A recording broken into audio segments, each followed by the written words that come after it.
We go. Good afternoon. My name is Mr. Jaylynn. I am the team program here at the Boys and Girls Club of Martin County. And today I will be interviewing Mr. Justin Simmons from the Denver Broncos. What's goody, my guy? What's goody? Thanks for having me, man. I appreciate it.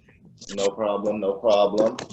So today we are going to be talking about workforce development, work ethic, and all of those great things to give our teens a sense of, what it's like to be in your position and how you got to where you are. So I truly appreciate you doing this. We've been cool for a minute. We've been cool for a minute.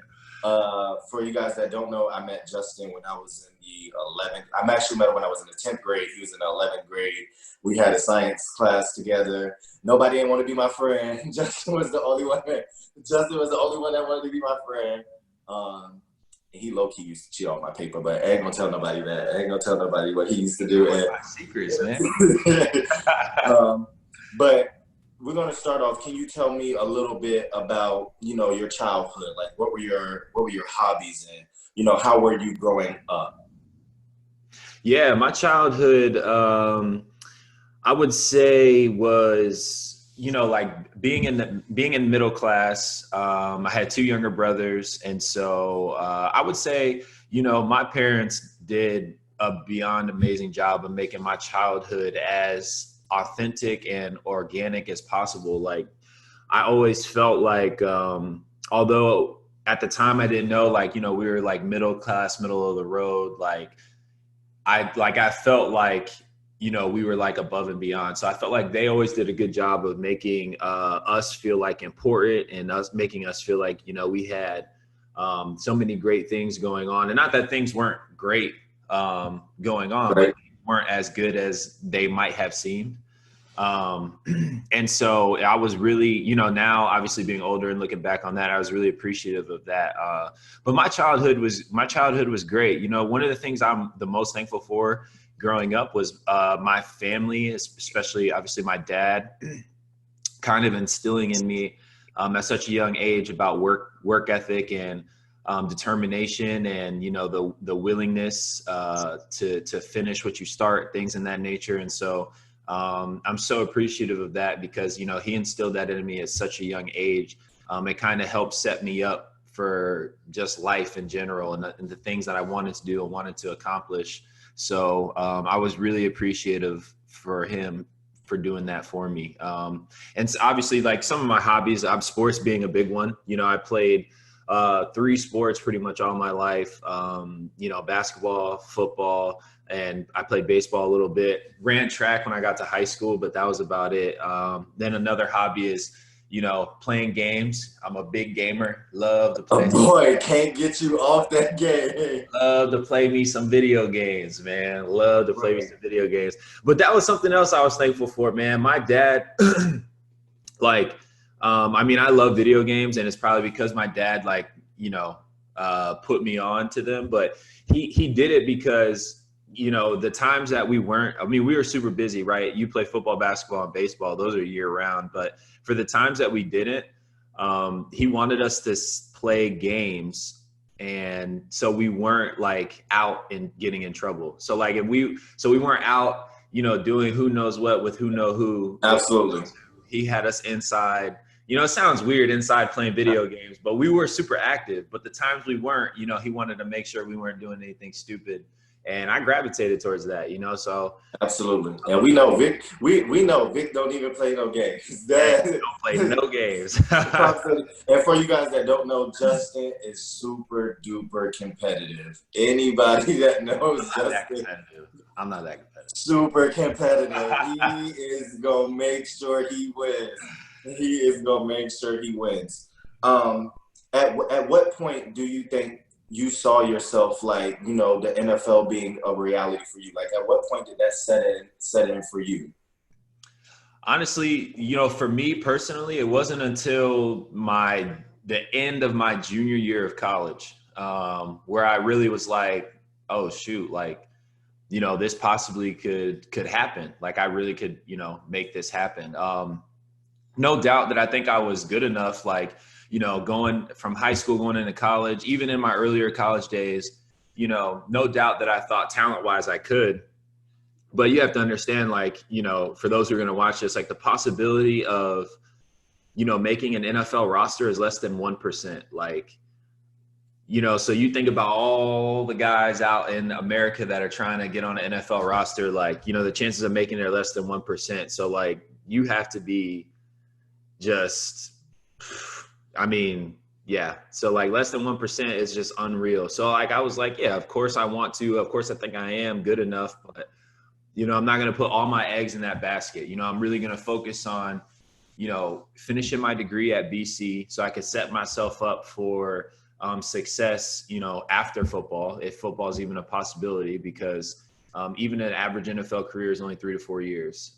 So if that was the case, I would be retired now. I just played my 4th season. So I'd be retired. I'd be, you know, in the workforce trying to find a, you know, real job and trying to provide for my family in that aspect. And so it was important for me to set those goals, right? I also was on full scholarship, which is a huge blessing, you know, like something that I didn't even realize, like Absolutely. blessing and unbelievable blessing. So I wanted to take full advantage of that. And those are the things, you know, those are part of the things that I was thankful for. So of course I thought I'd make it to the NFL, but nor were all my eggs in that one basket. Absolutely. What was your major while you were at BC? My major was communications. Yeah. And I mean, you know, just to put a long story short, like I just wasn't sure, still unsure of like what exactly I want to do after playing football. But communications is so broad that I could kind of navigate any career path within communications. It's, you know, it's so broad. It's not as narrow. And yeah, so I guess we'll just see where that leads me. Do you think that a lot of people have that feeling though of being unsure of what they want to do, even, you know, when they're in college? Do you think that is a normal feeling for like a teenager maybe to feel, or even as an adult, you know, to feel like, I don't know what I want to do, but I know that this is a very broad thing that, you know, I can really do anything that I wanted to do with it. Yeah, of course. I think, you know, one of the things that obviously you hear the saying of like, don't chase the money, you know, which is true. Because when I thought about like what I wanted to do in college, you know, I specifically love sports, right? So then like that led me down a avenue of like, well, maybe I should get into, you know, a career that will set me up for being an athletic director somewhere, or maybe a career where I'm doing sports broadcasting, you know, incomes communications major, or maybe a career where I'm doing something with like sports training, you know, and then, but like, as you navigate what you want to do, like and then you start doing stuff like that, you realize like, oh, maybe I really don't want to do this. So for example, like Taryn, my wife, she wanted to do something in like, pharmaceuticals at first, right? And did some science classes. You obviously had to take some science classes behind right. And like her first semester taking some science classes for pharmaceuticals degree is like, she said, no, like absolutely not. So like she went in with a mindset of like, I'm going to get this as my degree, took a couple classes and was like, okay, never mind. Like I hate this. And then switched her major over to finance, and she likes math. Math was like challenging enough for her, and ended up getting a degree in finance. And so you're never, my suggestion would be obviously go in with something you love, have a passion for, and then try and navigate through that. But even when you do that, like you may think you want to do something and you start taking some classes, or you even get an internship in that area of your career choice, and then you're like, okay, this wasn't for me, you know? Absolutely. That's completely okay. Absolutely. And shout out to Taryn and Lainey, Justin's wife and his beautiful daughter. Shout out to them. We have all been close for a very long time. Taryn, I see you. We here. Can you talk to me about your work ethic within the NFL? Like, what would you describe your work ethic within the NFL? What does that look like? It's tough, man. It's tough. The best way I could explain it, to put it in layman's terms to where everyone could truly understand, is that I would say like I work so hard, and this isn't like a pat on the back or anything, but like I work so hard in season, in the NFL, that a lot of times it puts like a huge strain on like my relationship with Taryn and my daughter, like having, being obviously the man of the household, I'm a husband, I'm a father now. And a lot of the times like my job is so demanding if you want to be great at it that it's hard a lot of the times for me to find that balance. And so my work ethic is honestly it's still a work in progress. Trying to figure out like that balance of how do I be great at what I'm doing while also being better husband and father, because those mean more, right? And it's been tough, still trying to navigate that because, like I said, they need me just as much as I need them, if not more. And Absolutely. it's been tough, it's definitely tough. And that's one of the things I think I appreciate the most of the off season and why we take full advantage of it is because in season they know like, dad is working hard and blah, blah, blah. And in the off season, like I really want to dedicate my time to like them and just like loving on them and, doing trips and Absolutely. whatever. Absolutely. But I think that says a lot about, that your morals and values and, the things that were instilled in you, younger, because I've seen it for the past 10 years. Like, I think it just says a lot about you and as a person. Do you think your education played a big role into you getting to where you are at?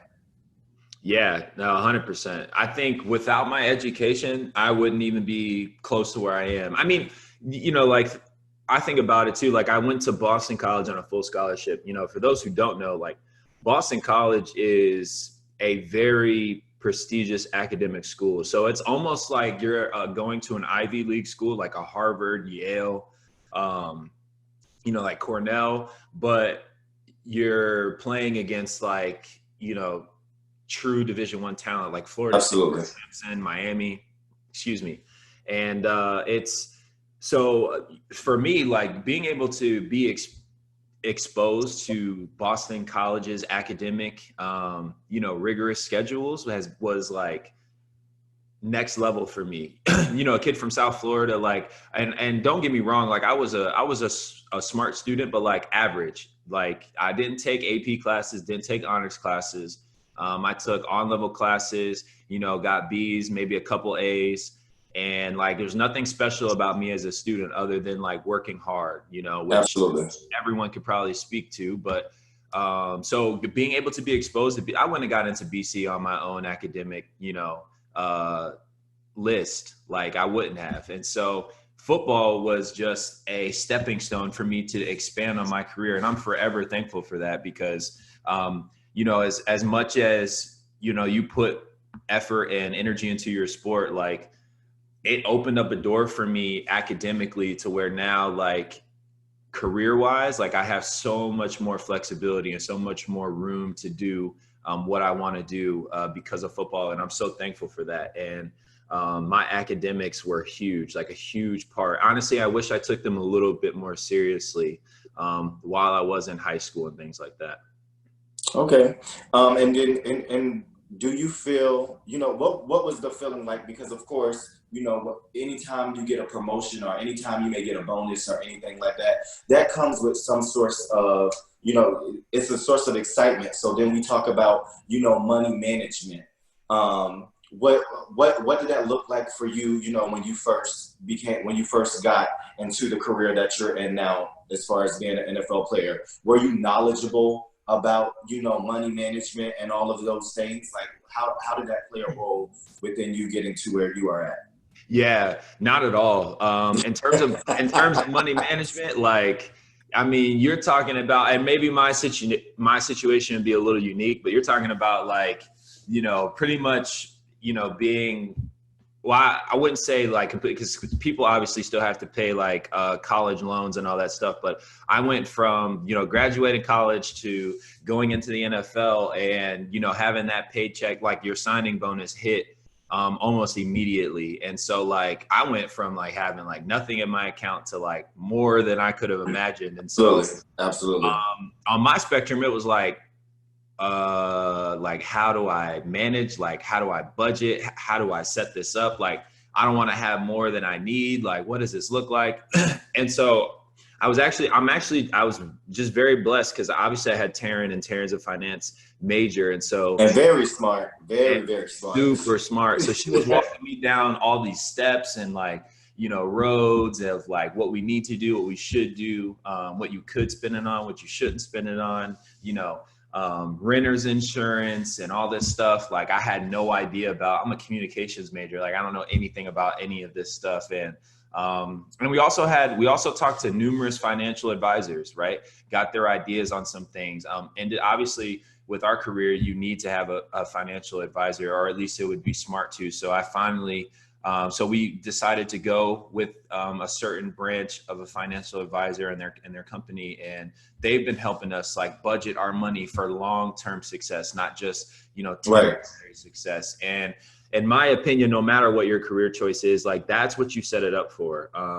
You know, you work, like for me now, like we're working hard now, like, and we're trying to be as frugal as possible so that, you know, down the road, we're able to do a lot more. And so in terms of finance, like I don't know nearly as much as my wife does or will ever know, but I know for a fact, like, you know, you work hard so that you can set not just yourself up, but your family, you know, your future family up for success for years and years and years to come. And you know, as you grow, you'll continue to, you'll just see like your heart is just so opened up to wanting to provide, you know, for your family, you know, both as a man and a woman. Like it's not like gender specific. You'll just see, absolutely, like, bro, you'll want to do that.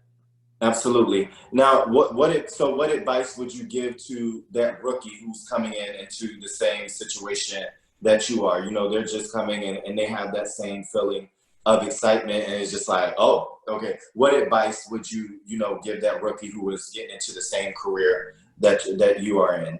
I would say, man, please take advantage of every opportunity that the NFL, you know, provides for you. And the first thing I would say as financial advisor, it blows my mind how, and I know why, but it still blows my mind how many guys after they're done playing, like completely go bankrupt, like have nothing left in the bank. And trust me, I mean, I see why. Like I've been around now 4 years, have been to some Super Bowl stuff, met some guys that like spend money like there is no tomorrow. And it's just like, I mean, I'm all for having a good time, but goodness gracious, these guys just like spend money like it grows. Right. It's unbelievable. And so like, that's what I would tell them is like, man, don't get caught up in the now. Like it looks good. It sounds good. You know, it feels good, but like, don't do it. You know, like this is like a unique situation you're a part of. I mean, you're making great money for, like I just told you, maybe minimum 3 to 4 years, or like average 3 to 4 years. Like right. Great money. After that, like you got to set that money up for long term. You know, you're not making this, you know, 10, 11, 12 years. Like that's elite status if you're making that type of money. So I would tell that guy, man, like invest into someone that's going to invest in you long term. You know, make sure obviously they're not taking advantage of you, but you want to invest into people that are going to invest in you long term with you, especially when you're talking about money. Right. Now, and here at the Boys and Girls Club, you know, we've been fortunate enough to have you at the Boys and Girls Club before. I ran a program called Passport to Manhood, and you got to come out and play basketball with the kids, and we got a chance to really just vibe. But you know, just to give you a feel of, you know, the other programs that we run, such as Workforce Development and Money Matters, which teaches, you know, teenagers financial stability. Do you believe that, you know, these type of programs at the Boys and Girls Club are really helping teenagers, you know, get to where they need to be in life? Do you feel like that it is beneficial to them? Oh, of course. Hands down, it's beneficial, man. Like, you know, I'm not even worst case scenario, like I said, you know, nor would I ever claim to be, you know, like I grew up with both parents in my household, right? I said we had some financial stability, like we weren't poor, like, you know, we had a decent, you know, size house, you know, moved a couple times, you know, apartments, condos, like whatever. But I would never act like I'm from where, you know, most of the kids, unfortunately, are from that are part of the Boys and Girls Club. And I grew up going to the Boys and Girls Club. I didn't attend when I was in South Florida, but when I first lived in Virginia, I was part of the Boys and Girls Club. I was part of like the YMCA. So like I get after school care programs, and I'm telling you, like the programs that they're a part of with you guys are, life-changing things. Just from the standpoint of like investing and telling these kids, speaking life into these kids, whether they affirm it or not. A lot of the kids there, I know for a fact, and in doing multiple events like in Colorado, obviously here in South Florida, like, a lot of these kids don't have that. They have one parent, but they have one parent so that with, 3 siblings, which means they're working 3 or 4 jobs. Their parents can't provide, what normal parents probably could with, 2 kids. And so that stuff's important, man. And you're talking about investing into them long term. Like no one else is going to teach them these life lessons. Like I've learned on my own by being put in the right direction and like, heading to college and then now in the NFL, and like I've had the right people placed in my life, but not everyone is fortunate enough to have that. So I think these programs are huge, especially, and this is just particular to me, like, especially when you're talking about passport to manhood. I mean, that to me is super important. And it's not at all discrediting, the woman aspect of it, but obviously as a man, I clearly relate more. And so Absolutely. from a man's standpoint, like it's so important to invest into these young kids, man, and to break family curses of like, for generations, my dad just hasn't been there. And for generations, we haven't had financial success. Well, like you could break that curse. And I just think it's important to invest into the kids. And so that's why I love, what you do, and want to help in any way that, you can.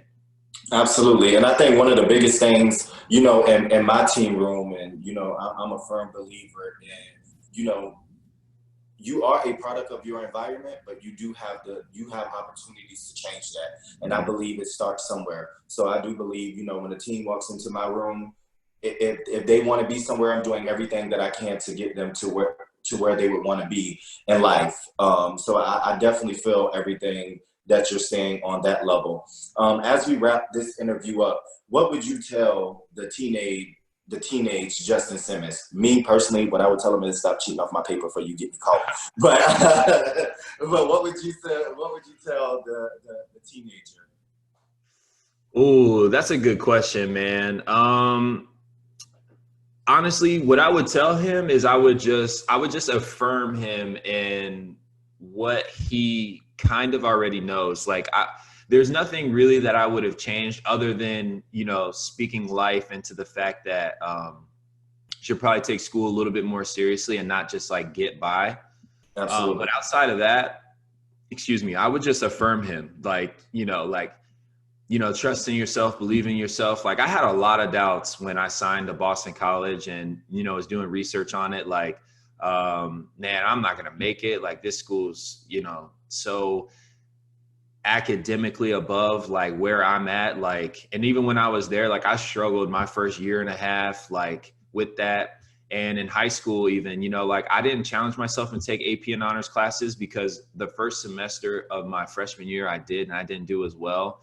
And I automatically wrote myself off of like all the negative, rhetoric that you have surrounding that. Like, I wasn't smart. I'm just a, dumb jock, like all the stuff that, you hear growing up and you're like, oh, that has to be me. So I can't do it.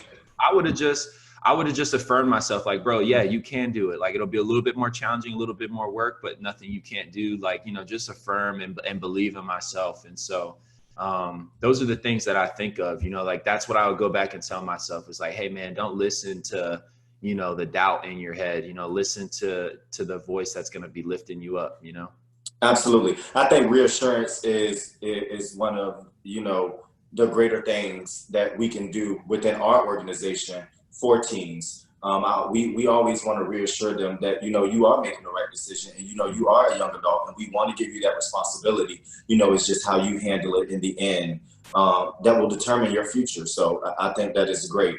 We're going to end this interview off by you giving a word of advice for any teenager out there. It doesn't have to be a teenager at the club, just any teenager out here in general, what would your piece of advice be besides listen to Mr. Jaylynn? Because I'm always right.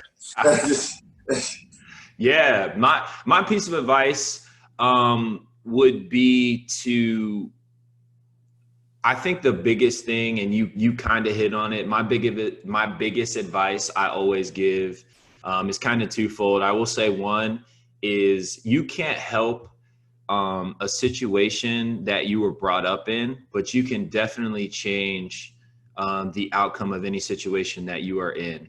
Resources are provided for you, whether you think so or not. And, you know, just being on this call alone, like, just so you know, like, you know, Mr. Jaylynn would do anything for any of you kids.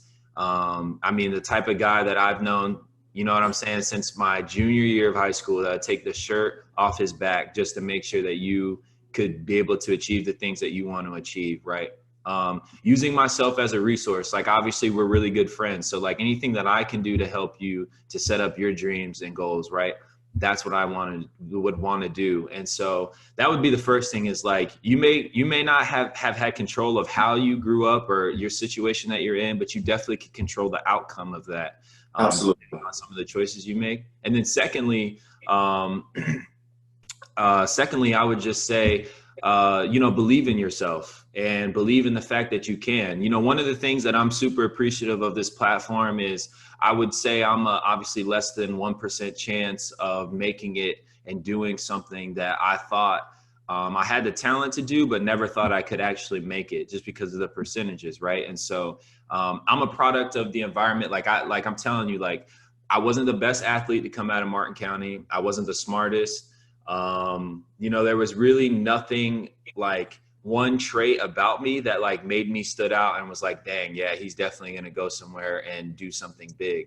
I just was a product of, you know, working hard, believing in myself, and making the right decisions when it mattered the most. And so, you know, if I can do it, I know for sure there are a lot of kids out there who have more talent, who are smarter, and can make better decisions than I've made. And so I would just challenge you in that, like, you know, don't minimize yourself because of whatever situation you think you're in, or, you know, you can't do it because you're a part of Port Salerno, you're in Stewart, you know, you're in East Stewart, you're in Palm State, wherever you're from, because I'm from basically the same areas. And if I can do it, I'm telling you, you guys could do it as well. And so that's another, you know, like, a piece of advice I'd leave you with. Absolutely. Well, I just want to say thank you and congratulate you on everything you are doing. I think you just are an amazing person inside and out. Don't get me wrong, he got his flaws, but but I just think that you are an amazing person inside and out. So I really appreciate you taking this time and, you know, offering, you know, what you've been through and how you navigated through life and got to the point where you at. So I really appreciate you, my guy. Thank you. I'm pretty sure we'll be seeing each other soon. Of course. Stay safe. Make sure you wash your hands. I'm pretty sure Lainey will keep you busy. I'm pretty sure she's ready to run around and play now. So she napping, so I'm enjoying every second of this right now. Listen, as soon as you get off this call, she'll be walking. Don't even worry about it. But thank you, my brother. I appreciate your time, and I hope you have a good one. Always, my guy. I appreciate you. Peace. All righty. See you later. Peace out.